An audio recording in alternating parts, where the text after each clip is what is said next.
Hello everyone, good morning. स्वागत है आपका अपने चैनल हिस्ट्री वर्ल्ड में। राजस्थान जीके आज हम पढ़ने वाले हैं। राजस्थान जीके में देखो एक इम्पॉर्टेंट टॉपिक है, राजस्थान के धार्मिक आंदोलन, संत और संप्रदाय। ठीक है, ये एक इम्पॉर्टेंट टॉपिक है जो मोस्टली राजस्थान के सभी एग्जाम्स में आता है। तो आज हम यही डिस्कस करने वाले हैं, राजस्थान के धार्मिक आंदोलन, संत एवं संप्रदाय। ठीक है, तो धार्मिक आंदोलन की हम बात करें, भक्ति आंदोलन की अगर हम बात करें तो हम सब जानते हैं जो भक्ति आंदोलन है वो सबसे पहले दक्षिण में शुरू हुआ था। भक्ति आंदोलन की बात करें तो हम सबको ये पता है कि जो भक्ति आंदोलन है वो सबसे पहले साउथ में शुरू हुआ था, दक्षिण में शुरू हुआ था। ये जो भक्ति आंदोलन है इसमें दो प्रकार की भक्ति पर जोर दिया गया है। दो प्रकार की भक्ति है इसमें, एक तो है सगुण भक्ति और दूसरी है निर्गुण भक्ति। ठीक है, एक तो है सगुण भक्ति और दूसरी है निर्गुण भक्ति। आप देखो दोनों का अंतर समझो, सगुण भक्ति और निर्गुण भक्ति क्या है। सगुण भक्ति का मतलब क्या होता है, जिसमें हम भगवान में सारे गुणों को देखते हैं। ठीक है, उनको एक आकार देते हैं, एक साकार रूप में हम भगवान की पूजा करते हैं। ठीक है, तो सगुण भक्ति का मतलब क्या हो गया, हम साकार ईश्वर की पूजा कर रहे हैं।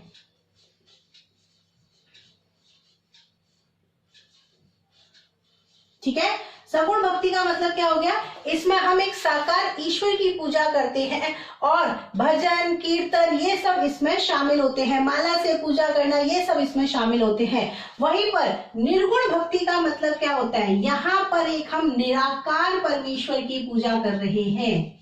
ठीक है, या हम ये कह सकते हैं यहाँ पर हम एक निराकार ब्रह्म की पूजा कर रहे हैं। हम ये कहते हैं कि हम जिसकी पूजा कर रहे हैं उसका कोई आकार नहीं है, कोई स्वरूप नहीं है, वो निराकार परम ब्रह्म है। ठीक है, सगुण भक्ति में हम क्या कहते हैं कि हमारे ईश्वर का एक आकार है। जैसे हम मूर्ति पूजा करते हैं, जैसे राधा कृष्ण की पूजा करें, कृष्ण की पूजा करें तो मूर्ति की पूजा करते हैं। कृष्ण का नाम लेते ही, भगवान श्री कृष्ण का नाम लेते ही हमारे मन में उनकी छवि आ जाती है, तो हम उनका एक आकार अपने मन में बना लेते हैं। मतलब हम वहां क्या कर रहे हैं, सगुण भक्ति कर रहे हैं।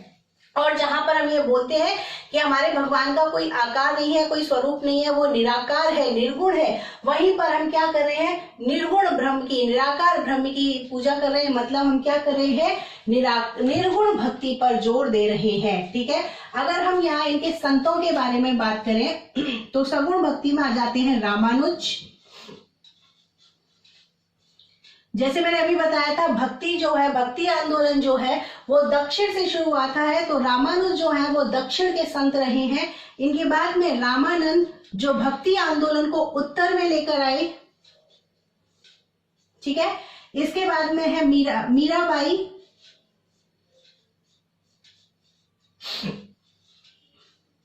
वल्लभाचार्य,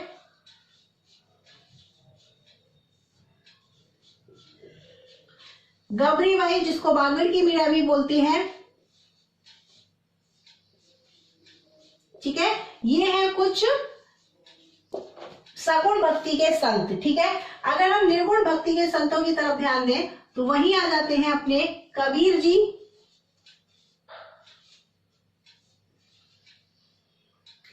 नानक, कबीर जी, नानक जी, जाम्भो जी, जसनाथ जी,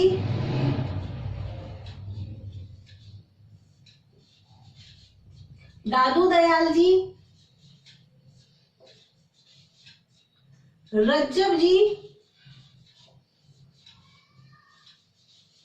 ठीक है, और भी बहुत सारे हैं, रज्जब जी, सुंदरदास जी, रामचरण जी, और भी बहुत सारे हैं। जब हम निर्गुण भक्ति पढ़ेंगे तब इन सबको एक एक अच्छे से डिस्कस करेंगे। ठीक है, अभी सबसे पहले हम डिस्कस करने वाले हैं सगुण भक्ति। सगुण भक्ति मतलब जहां पर हम ईश्वर को एक आकार देकर साकार स्वरूप में उसकी पूजा करते हैं। तो देखो, जो सगुण भक्ति है उसमें दो संप्रदाय हुए हैं। एक तो है अपना शैव संप्रदाय,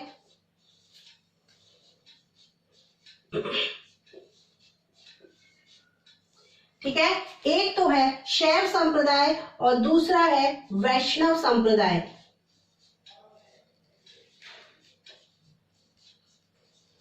एक तो है शैव संप्रदाय और दूसरा है वैष्णव संप्रदाय।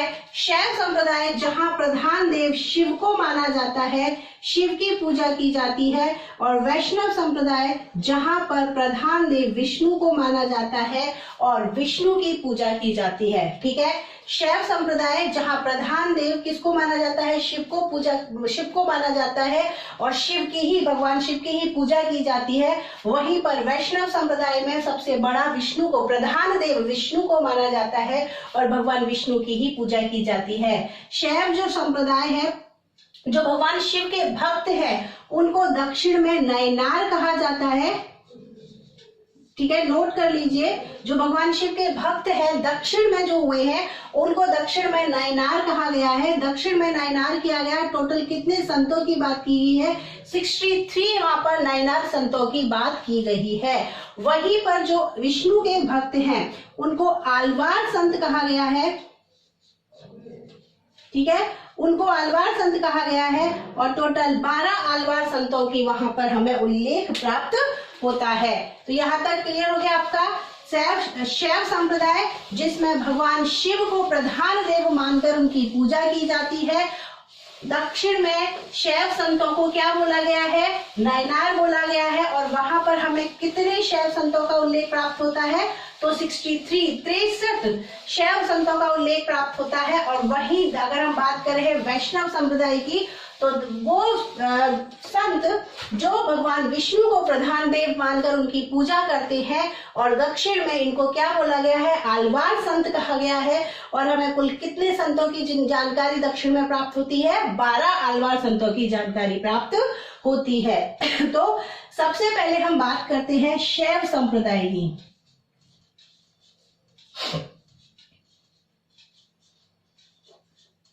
शैव संप्रदाय जिसमें प्रधान देव कौन है? भगवान शिव है। भगवान शिव से जुड़ी हुई सारी वस्तुएं हैं, जैसे हम रुद्राक्ष की पूजा करते हैं, त्रिशूल की पूजा करें, वो सब क्या हो जाते हैं? भस्म लगाने वाले वो सब क्या हो जाते हैं? शैव संप्रदाय। मतलब जहां पर भगवान शिव और भगवान शिव से जुड़ी हुई जितनी भी चीजें हैं उन सभी की पूजा की जाती है, उनके प्रतीकों की पूजा की जाती है, वो कहलाते हैं शैव संप्रदाय। ठीक है, कुछ इंपॉर्टेंट शैव संप्रदाय हैं, जैसे कि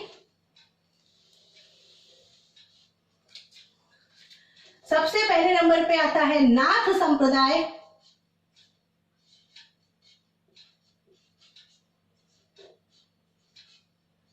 ठीक है, सबसे पहले नंबर पे आता है नाथ संप्रदाय। और इसके प्रवर्तक कौन है? इसके प्रवर्तक है नाथ मुनि।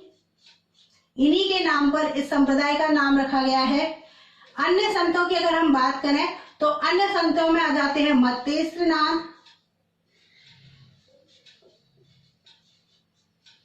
ठीक है, भरथरी,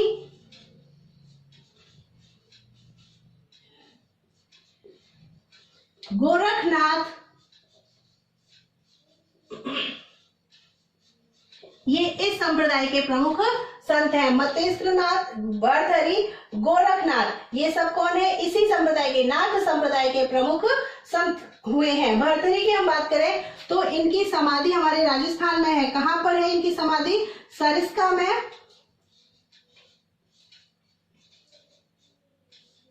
अलवर।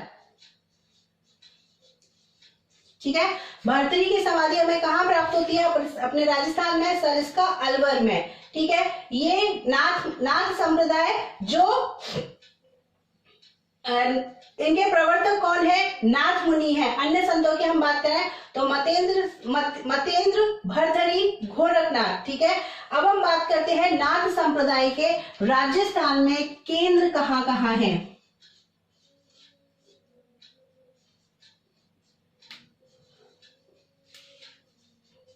ठीक है, राजस्थान में केंद्र की हम बात करें तो राजस्थान में इनके 2 केंद्र हमें प्राप्त होते हैं। एक तो है अपना जोधपुर में,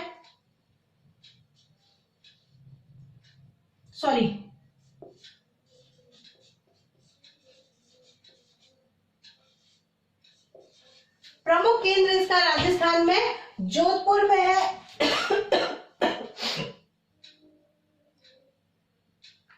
ठीक है, राजस्थान में प्रमुख केंद्र जो है कहां पर है, जोधपुर में है। और इसके अलावा अगर हम बोले कि इसकी शाखाएं कहां पर है, तो इसकी दो शाखाएं हमें मिलती हैं। एक तो है राताडूंगा पुष्कर में,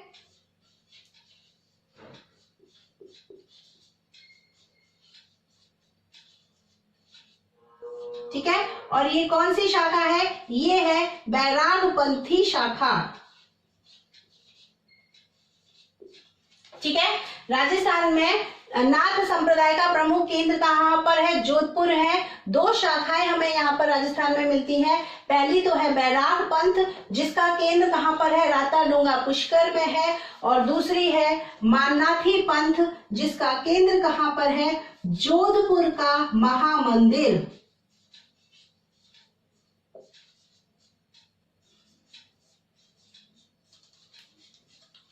ठीक है। और ये जोधपुर का जो महामंदिर है, ये कौन सी शाखा का केंद्र है, ये है अपनी माननाथी शाखा, माननाथी पंथ, ठीक है। क्लियर हो गया यहाँ तक। देखो नाथ संप्रदाय में क्या चीज याद रखनी है, प्रवर्तक है नाथ मुनि, ये इसके अन्य संत हैं। राजस्थान में केंद्र हम बात करें तो जोधपुर है इसका केंद्र। दो शाखाएं हमें यहाँ पर मिलती हैं, एक है बैराग पंथ और दूसरी है माननाथी पंथ। जो बैरागी पंथ है उसका केंद्र कहाँ पर है, राताडूंगा पुष्कर में। और जो माननाथी पंथ है उसका केंद्र कहाँ पर है, वो है जोधपुर का महामंदिर, जिसका निर्माण किसने करवाया था, ये इसका निर्माण करवाया था महाराजा मानसिंह ने,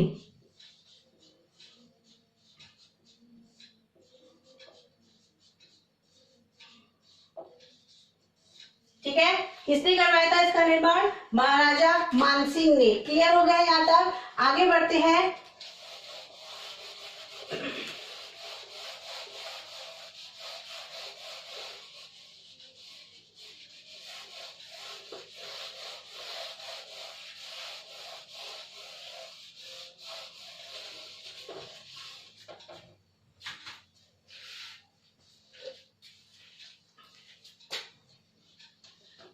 इसके बाद में है कापालिक संप्रदाय,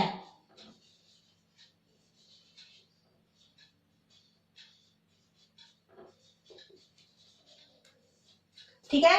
कापालिक संप्रदाय, कापालिक संप्रदाय कौन है, जो भैरव को भगवान शिव का अवतार मानकर उनकी पूजा करते हैं।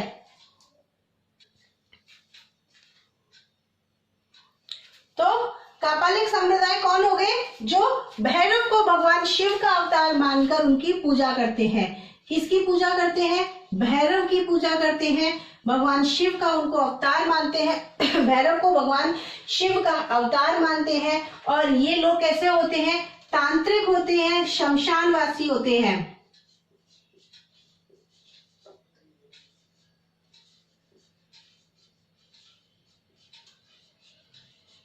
ठीक है।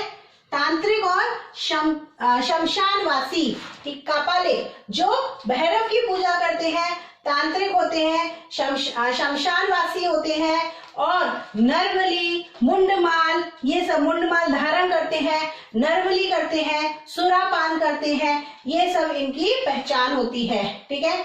इसके बाद में हम बात करते हैं लिंगायत संप्रदाय।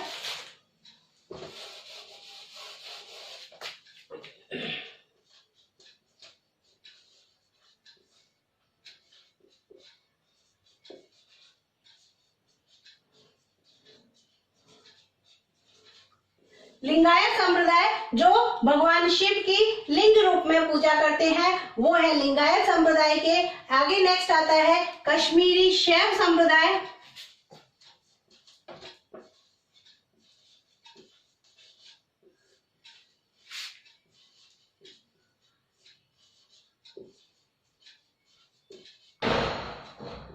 ये कौन होते हैं, कश्मीरी शैव संप्रदाय। जो कश्मीर में जब शैव संप्रदाय का जहां प्रचार हुआ है, तो कश्मीर के जो संत हैं वो क्या कहलाते हैं, कश्मीरी शैव संत कहलाते हैं। और वहां वो जो संप्रदाय चला वो कश्मीरी शैव संप्रदाय चला। इसके बाद में हम बात करें तो एक और है, वो है पाशुपत संप्रदाय।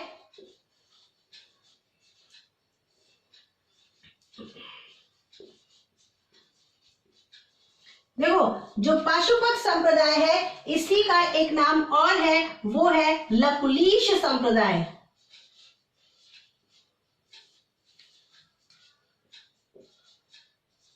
ठीक है, याद रखना जो पाशुपत संप्रदाय है उसी को हम अन्य नाम लकुलिश संप्रदाय के नाम से भी जानते हैं। क्यों? क्योंकि इसके जो प्रवर्तक हैं वो भगवान लकुलिश है, जिनका जन्म काव्यारोहण में हुआ था, और इन्हीं के नाम पर इस संप्रदाय का नाम लकुलिश संप्रदाय भी पड़ा है। ठीक है, इनको भगवान शिव का ही अवतार माना जाता है, इन्हीं के नाम से ये संप्रदाय चला, ये प्रसिद्ध हुआ, इसलिए इसको पाशुपत संप्रदाय और लकुलिश संप्रदाय भी कहा जाता है। ठीक है, याद रखना ये जो लोग हैं ये दिन में कई बार तो स्नान करते हैं, दिन में कई बार स्नान करते हैं, दिन में कई बार भगवान शिव की पूजा करते हैं। ठीक है, जितनी बार स्नान करेंगे उतनी ही बार भगवान शिव की पूजा करेंगे, और ये लोग अपने हाथ में एक दंड धारण करते हैं। क्या पहचान है इन लोगों की? ये लोग दिन में कई बार स्नान करते हैं, और जितनी बार स्नान करेंगे उतनी ही बार भगवान शिव की पूजा करेंगे, और अपने हाथ में दंड धारण करके ये रखते हैं। ठीक है, तो ये थे शैव संप्रदाय। शैव संप्रदाय में हमने सारे संप्रदाय डिस्कस किए हैं, नाथ संप्रदाय, कापालिक संप्रदाय, लिंगायत संप्रदाय और कश्मीरी शैव संप्रदाय और पाशुपत या फिर लकुलिश संप्रदाय। इसके बाद में हम बात करते हैं आप वैष्णव संप्रदाय की। वैष्णव संप्रदाय, जैसे कि मैंने आपको बताया था, प्रधान देव कौन है? भगवान विष्णु है।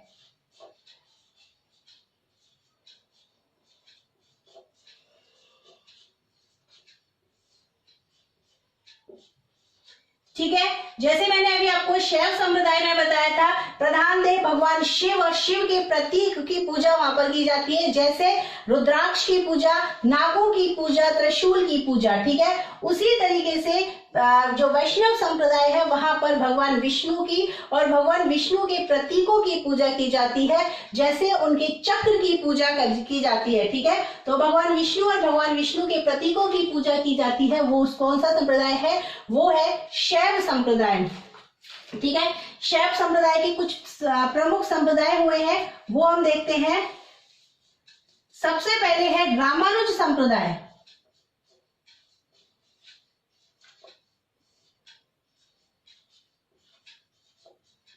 रामानुज संप्रदाय, वल्लभ संप्रदाय,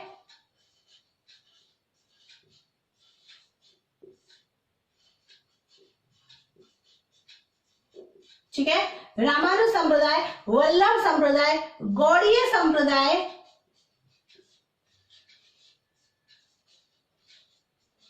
और एक आता है निम्बार्क संप्रदाय।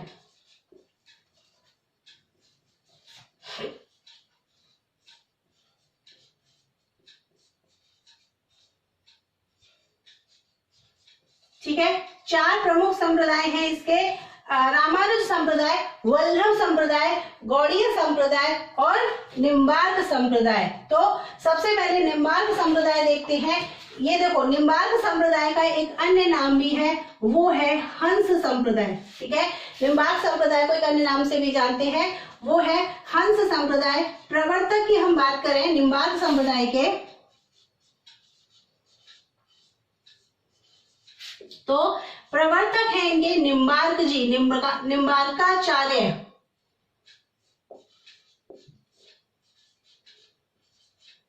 ठीक है, प्रवर्तक कौन है इनके? निम्बार्काचार्य इनके प्रवर्तक हैं, और ये 12वीं सदी में हुआ था। जो निम्बार्क संप्रदाय है ये 12वीं सदी का संप्रदाय है। देखो, इसमें आपको क्या याद रखना है कि ये जो निम्बार्क जी है, इन्होंने राधा कृष्ण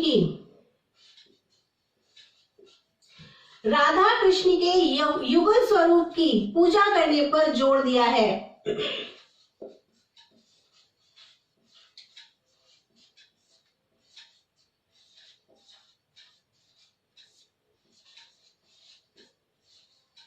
ठीक है, जो निम्बार्क जी हैं इन्होंने अपने संप्रदाय में क्या बताया है कि राधा कृष्ण के युगल स्वरूप की इन्होंने सेवा पर, पूजा पर जोर दिया है, जिसमें कृष्ण को तो इन्होंने परम ब्रह्म माना है। ठीक है, कृष्ण को इन्होंने परम ब्रह्म माना है, और जो वही राधा जी जो है उनको इन्होंने कृष्ण की शक्ति माना है।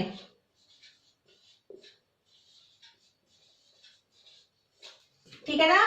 जो निम्बार्क जी हैं उन्होंने राधा कृष्ण के युगल स्वरूप की पूजा पर जोर दिया है, कृष्ण को परम ब्रह्म माना है और राधा को कृष्ण की शक्ति माना है। अब राजस्थान में इसके हम प्रधान पीठ की बात करते हैं, तो राजस्थान में इसकी पीठ है सलीमाबाद, किशनगढ़, अजमेर में। ठीक है, राजस्थान में इसकी पीठ कहां पर है? सलेमाबाद, किशनगढ़, अजमेर में है, और जिसका जो स्थापित किसने की थी? आचार्य परशुराम ने।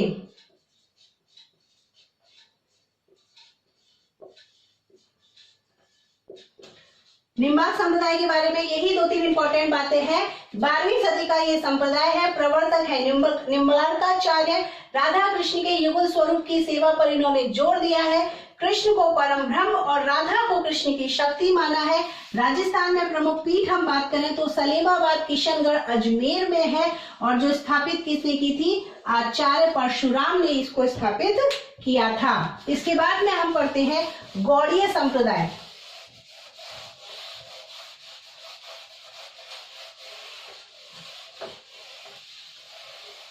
ठीक है, अब हम क्या पढ़ेंगे? गौड़ीय संप्रदाय।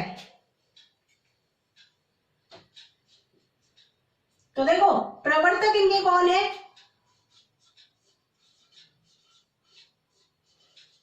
चैतन्य महाप्रभु, और इन्हीं का एक अन्य नाम क्या है? गौरांग महाप्रभु।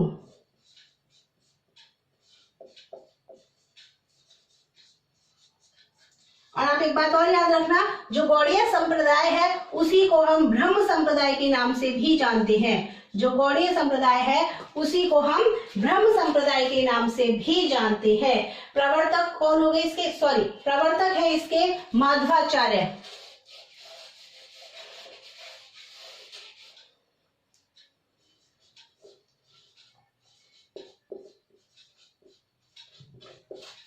Sorry for that. इसके प्रवर्तक है माधवाचार्य, और ये भी निम्बार्क संप्रदाय की तरह 12वीं सदी का एक संप्रदाय है, और इसी को हम ब्रह्म संप्रदाय के नाम से भी जानते हैं। इसी को हम ब्रह्म संप्रदाय के नाम से ही जानते हैं। प्रवर्तक कौन है? माधवाचार्य हैं। लेकिन इस जो संप्रदाय है, इस संप्रदाय को प्रसिद्धि किसने दिलाई थी? इस संप्रदाय का प्रचार किसने करा था? तो प्रसिद्धि दिलाने वाले या सर्वाधिक प्रचार करने वाले हैं गौड़ स्वामी।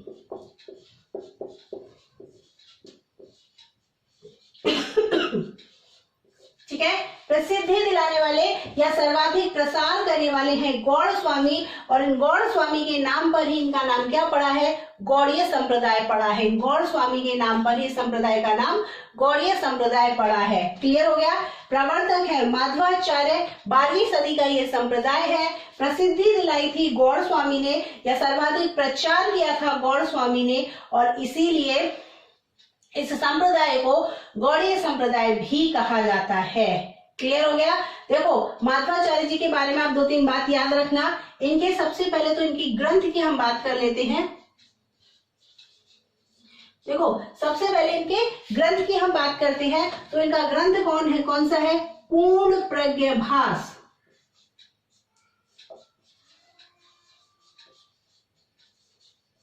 पूर्ण प्रज्ञाभाष्य जो है इनका ग्रंथ है, और सगुण ईश्वर पर इन्होंने जोर दिया था। सगुण भक्ति की तो हम बात ही कर रहे हैं, और भगवान विष्णु की इन्होंने उपासना पर जोर दिया था। ठीक है, सगुण भक्ति की तो हम बात ही कर रहे हैं, भगवान विष्णु की उपासना पर इन्होंने जोर दिया था। ग्रंथ हम बात करें तो पूर्ण प्रज्ञाभास है, और दर्शन अगर हम बताएं इनका, तो दर्शन आता है द्वैतवाद।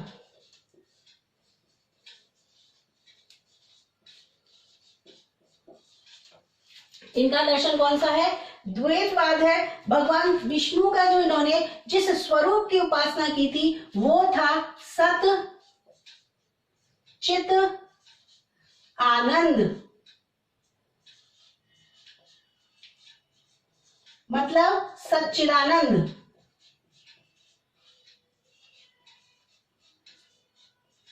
ठीक है, ध्यान रखना, जो माध्वाचार्य हैं भगवान विष्णु के किस स्वरूप की इन्होंने पूजा करी थी? सत्य चित और आनंद, मतलब भगवान विष्णु के सच्चिदानंद स्वरूप की इन्होंने उपासना की थी।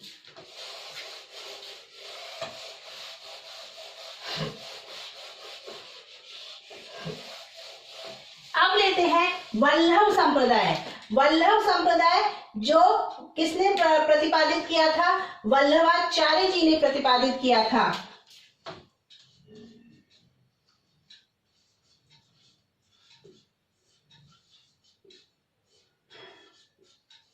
ठीक है, इसी को हम पुष्टि मार्गीय संप्रदाय भी कहते हैं। इसी को हम पुष्टि मार्गीय संप्रदाय भी कहते हैं। प्रतिपादक कौन है? वल्लभाचार्य है। ग्रंथ की हम बात, देखो वल्लभाचार्य का जन्म कहाँ हुआ था? सबसे पहले जन्म देखते हैं, तो इनका जन्म हुआ था वाराणसी में, एक तेलंगाना ब्राह्मण के यहाँ पर। ठीक है, जन्म कहाँ हुआ था? वाराणसी में हुआ था, एक तेलंगाना ब्राह्मण के यहाँ पर हुआ था। जो इनका दर्शन है वो शुद्धाद्वैत कहलाता है, मतलब शुद्ध अद्वैत। ग्रंथ की हम बात करें तो ग्रंथ इनका बहुत प्रसिद्ध है, अणुभाष्य।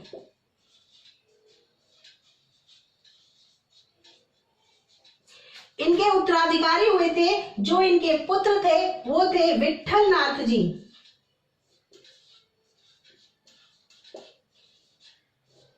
ठीक है, और इन्होंने एक कवि मंडली की स्थापना करी थी, जिसका नाम क्या था? अष्टछाप कवि मंडली।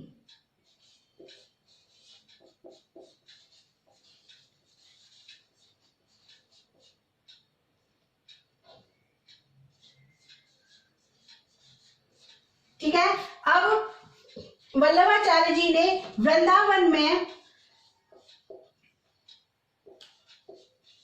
देखो सबसे पहले तो ये देखो कि ये अपने भक्ति किसके करते थे? तो ये कृष्ण के बाल स्वरूप की भक्ति करते थे। ठीक है, वल्लभ जी जो थे वो कृष्ण के बाल स्वरूप की भक्ति करते थे, और इन्होंने कृष्ण के बाल स्वरूप को श्रीनाथ जी बोलते थे, और इन्होंने वृंदावन में श्रीनाथ जी का मंदिर बनवाया। क्लियर हो गया?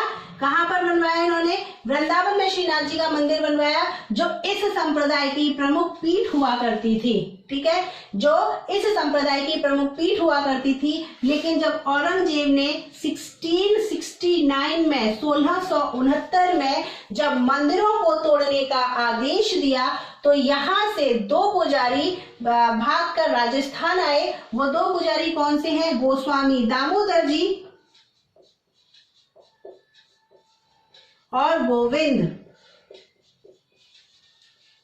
ठीक है, तो जब औरंगजेब ने 1669 में 1669 में मंदिरों को तोड़ने का आदेश दिया, तो यहाँ से ये दो पुजारी भगवान श्रीनाथ जी की मूर्ति लेकर, कृष्ण की मूर्ति लेकर के यहाँ पर आए, राजस्थान में आए, जहां पर 1672 में महाराणा राज सिंह ने 1672 में महाराणा राज सिंह ने सिहाड़ गांव, जो वर्तमान का नाथद्वारा है,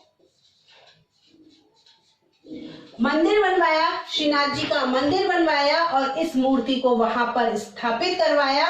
तभी से यही अब जो है इस नाथ द्वारा या इस जो वल्लभ संप्रदाय की जो है प्रमुख पीठ हो गई है। ठीक है, तभी से ये वल्लभ संप्रदाय की प्रमुख पीठ हो गई है। कौन सी हुई है? नाथ द्वारा जो मंदिर है वो आपका इनका प्रमुख पीठ हो गई है। कैसे हुई? जब 1669 में औरंगजेब ने मंदिरों को तोड़ने का आदेश दिया था, तो वहां से दो पुजारी थे, दामोदर, गोस्वामी दामोदर और गोस्वामी गोविंद, ये अपने भगवान श्रीनाथ जी की मूर्ति को लेकर वहां से भाग गए। राजस्थान में इनको शरण मिली। राजस्थान में महाराणा मेवाड़ में महाराणा राज सिंह ने 1672 में सिहाड़ गांव में इनके लिए एक मंदिर का निर्माण करवाया और वहां पर इस मूर्ति की स्थापना करवाई। तभी से ये इस संप्रदाय का प्रमुख पीठ हो गई है या प्रमुख केंद्र हो गया है। ठीक है, तभी से ये संप्रदाय का प्रमुख केंद्र हो गया है नाथद्वारा में। अच्छा, अब एक बात और याद रखना, ये जो विट्ठल जी हैं, विट्ठल जी ने 7 जगह वल्लभ संप्रदाय के केंद्र बनाए थे। 7 जगह वल्लभ संप्रदाय के केंद्र बनाए थे। कौन कौन से बनाए थे आप उनको नोट कर लीजिए। एक तो है मथुरेश जी कोटा,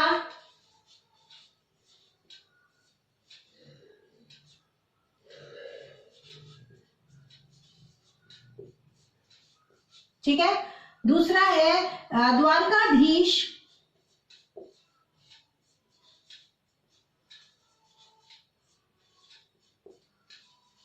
कांकरोली राजसमंद,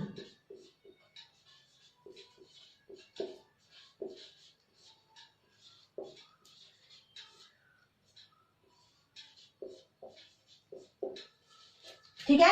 मथुरेश जी कोटा, द्वारकाधीश जी कांकरोली राजसमंद। सबसे पहले तो अपना नाथद्वारा ही है, श्रीनाथ जी नाथद्वारा।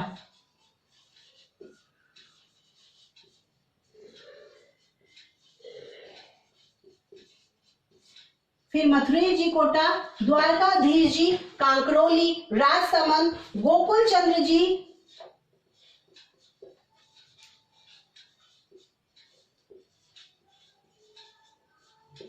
ये कहां पर है, कामा भरतपुर।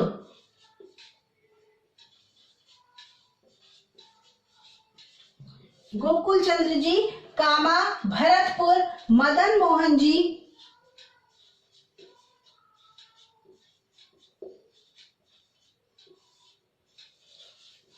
और ये भी कहां पर है, कामा भरतपुर में।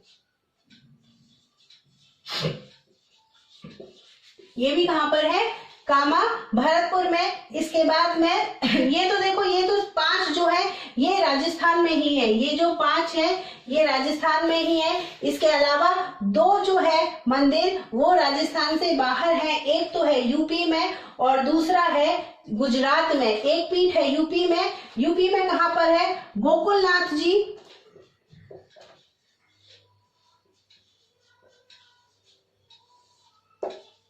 गोकुल में। और गोकुल कहां पर है, यूपी में, ठीक है। एक यूपी में कहां पर है, गोकुल में, गोकुलनाथ जी का मंदिर। और जो आता है 7वां है गुजरात में, वो है बालकृष्ण जी,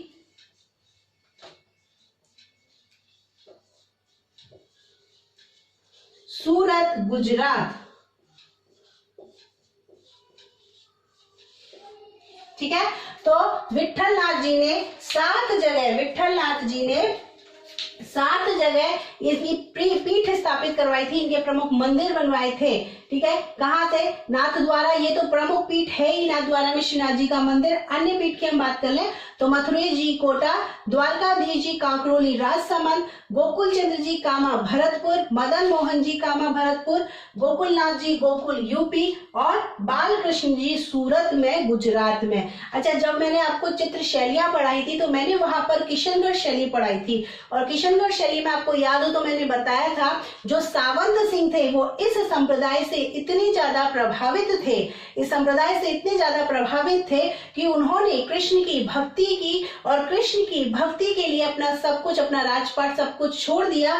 छोड़कर वृंदावन चले गए, वहां संन्यास धारण किया और अपना नाम सावंत सिंह से बदल कर क्या रखा था, नागरीदास जी रखा था, ठीक है। तो ये थे वल्लभ संप्रदाय, गौड़ीय संप्रदाय और निम्बार्क संप्रदाय। अब है रामानुज संप्रदाय। रामानुज संप्रदाय बहुत बड़ा टॉपिक है तो इसको हम अपने कल के वीडियो में कंप्लीट करने की कोशिश करेंगे, ठीक है। ये पहला टॉपिक है अपने धार्मिक आंदोलन, संत और संप्रदाय का। अगर आपको ये पसंद आया हो तो चैनल को सब्सक्राइब कीजिए, वीडियो को लाइक कीजिए, दोस्तों के साथ में शेयर कीजिए। मिलते हैं कल रामानुज संप्रदाय और उनके आगे जो संप्रदाय चला है रामानंदी संप्रदाय, उसके लिए कल डिस्कस करेंगे। तब तक थैंक यू सो मच।